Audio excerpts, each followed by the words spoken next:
જય શ્રી કૃષ્ણ, રાધે રાધે। આજે સંગ્રહ તો લોકોએ વિચાર્યું કે આપણે આજે ક્યાં જઈએ। ત્યાં મામાનો ફોન આવ્યો કે આજે આપણે વસુંધરા ગૌશાળાએ જવાનું છે, એટલે અમે લોકો વસુંધરા ગૌશાળાએ જવા નીકળી ગયા। અમારી ગૌશાળાનું એડ્રેસ છે સલફિલ્ડ નિશાને બેડી હડમતિયા સેવ વિસ્તાર રાજકોટ। બેડી ચોકડી આવી ગઈ હતી, અમે બેડી ચોકડીથી મળી ગયા। હવે અમે જઈ રહ્યા છીએ વસુંધરા ગૌશાળાએ। ત્યાં એક પુલ આવ્યો અને ત્યાં બોર્ડ મારેલો હતો વસુંધરા ગૌશાળા, અને અમે એ તરફ વળી ગયા। ત્યાં પાછું યુ ટર્ન અમે લોકોએ માર્યો। હવે અમે લોકો સીધા જઈ રહ્યા છીએ વસુંધરા ગૌશાળાએ। તો ચાલો આજે આપણે પહોંચી ગયા છીએ વસુંધરા ગૌશાળાએ। અહીંનું વાતાવરણ તો જુઓ, એકદમ શુદ્ધ અને ગામડિયું વાતાવરણ। હવે અમે લોકો ગાડીમાંથી નીચે ઉતરી ગયા। હવે અમે લોકોએ જોયું કે અહીંયા તો આપણે ગાયોને લીલું નાખવાનું છે, એટલે કરણભાઈ બધા સ્વયંસેવકોને લીલું આપતા હતા, અને અમારા રાજુભાઈ પણ લીલું નાખવા ગયા। હવે અમે લોકો જઈએ છીએ લીલું નાખવા। જો અહીંનું વાતાવરણ તો જુઓ કેટલું સુંદર છે અને કેટલું શાંત છે। બધી જ ગાયોને લીલું નાખવાનું શરૂ કર્યું। ત્યાં અમારા શૈલેષ અંકલે ગાયોના ટોળામાંથી રાજવી નામની ગાય શોધી લીધી, એટલે અમે લોકો ગાયને જ્યાં લીલું નાખતા હતા અમે લોકો ત્યાં ગયા। અહીં તો ગાયો બહુ જ બધી હતી, એટલે અમે લોકો આગળ જતા રહ્યા। ત્યાં અમારા શૈલેષ અંકલે રાજવી નામની ગાયને ગોતી લીધી, એટલે હવે અમે લોકો લીલું ખવડાવવા ગયા રાજવીને। પછી મેં કીધું મારે પણ ખવડાવવું છે, એટલે હું પણ લીલું ખવડાવવા ચાલી ગઈ। પછી મારા આંટી આવ્યા તો એ કે મારે લીલું ખવડાવવું છે, પણ મારે બીજી ગાયને ખવડાવ। પછી તો હું ખૂબ જ નાના વાછરડા હારે રમી, બહુ જ મજા આવી। અને અહીંનું વાતાવરણ જ એટલું શાંત અને શુદ્ધ છે ને કે તમે અહીંયા આવશો ને તમને પણ મજા આવી જશે। તો અહીં તમે જરૂરથી આવજો।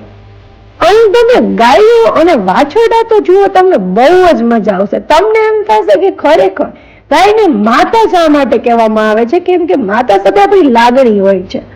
આથી તો કહેવાય છે કે ગાય એ 33 કરોડ દેવતાઓનો વાસ હોય છે ગાયમાં।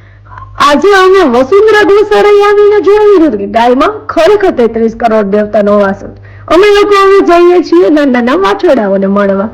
હવે અમારા રાજવીબેન મામી પાસે રોતા હતા, એટલે અમે લોકો ત્યાં ગયા। પછી રાજવીને અમે લોકો લઈ ગયા ગાયો પાસે, કેમ કે ગાયોથી બહુ જ ડરતી હતી। આમ જોવું તો ખરા કેટલી નાની નાની ગાયો છે અંદર। મને પણ શોખ થયો કે હું પણ નાની બધીને રમાડવા માંડું, એટલે હું તો ડાયરેક્ટ અંદર ગઈને રમાડવા। ત્યાં રાજવીને ભાઈ તેડીને આવ્યો। ભાઈ કે ચાલ આપણે જઈએ અંદર, એટલે રાજવીને ભાઈ તેડીને આવ્યો ને પછી નીકુ આંટી અમારા લીલું નાખવા આવ્યા। ત્યાં તો હું સામેથી લીલું લઈને આવી। મેં કીધું ચાલો હવે હું પણ લીલું નાખીશ, પણ બહુ જ મજા આવે। તમે લોકો જરૂરથી અહીં મુલાકાત લ્યો, ખૂબ જ સેવા કરવાની મજા આવશે। ત્યાં અમારા રાજુબેન રોવા માંડ્યા। હવે અમે બધા જઈશું ચબૂતરે।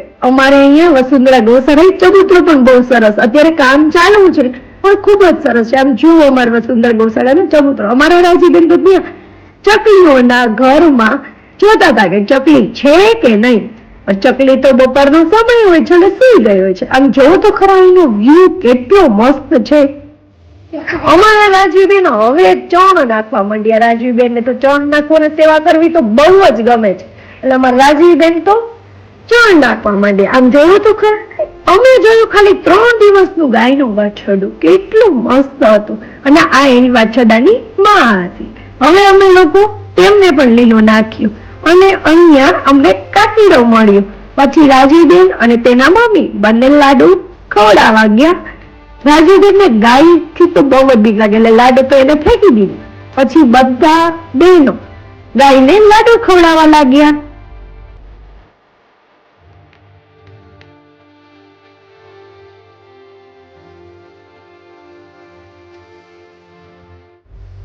પછી અમે લોકો ગયા રસોડાએ। રસોડામાં પણ બહેનો ખૂબ જ સારી એવી સેવા કરતા હતા, એટલે અમે રસોડામાં આટો મારવા ગયા। બપોરનો સમય થઈ ગયો હતો, એટલે બધા જેન્ટ્સ જમવા પણ બેસી ગયા હતા।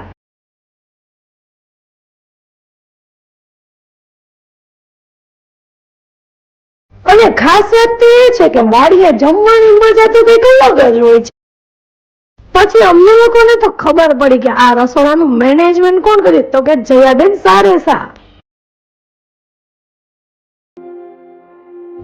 અમારા રાજીબેન પણ ચાપડી બનાવવા લાગી. આમ જોવો તો ખરા, આવડી નાની છોકરી, અરે સેવા કેવી.